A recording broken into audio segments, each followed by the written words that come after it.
On November 19th, Lincoln traveled to Gettysburg to dedicate the new Union Cemetery. The featured speaker was Edward Everett of Massachusetts, a diplomat, clergyman, and celebrated orator. The president had been invited almost as an afterthought to offer a few appropriate remarks. Everett spoke for not quite 2 hours. Then Lincoln rose. A local photographer took his time focusing. Presumably, the president could be counted on to go on for a while. But he spoke just 269 words. He started off by reminding his audience that just 87 years had passed since the founding of the nation. And then he went on to embolden the Union cause with some of the most stirring words ever spoken. Lincoln was heading back to his seat before the photographer could open the shutter. Dear Mr. President, I should be glad if I could flatter myself that I came as near to the central idea of the occasion in 2 hours as you did in 2 minutes. Edward Everett.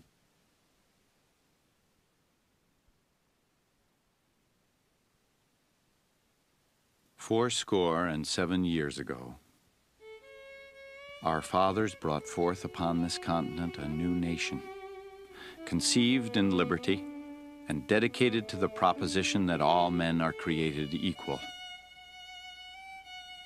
Now we are engaged in a great civil war, testing whether that nation or any nation so conceived and so dedicated can long endure.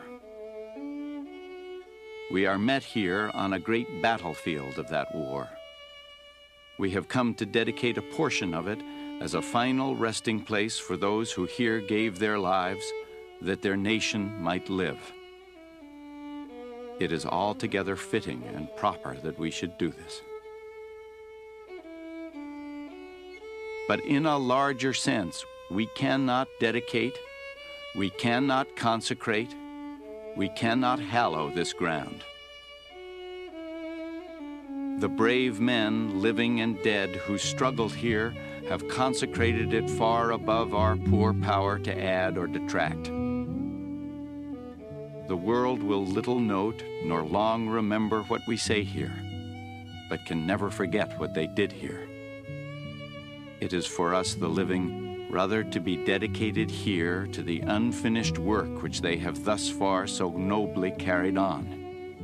It is rather for us to be here dedicated to the great task remaining before us, that from these honored dead we take increased devotion to that cause for which they here gave the last full measure of devotion, that we here highly resolve that these dead shall not have died in vain, that this nation, under God, shall have a new birth of freedom, and that government of the people, by the people, for the people, shall not perish from the earth.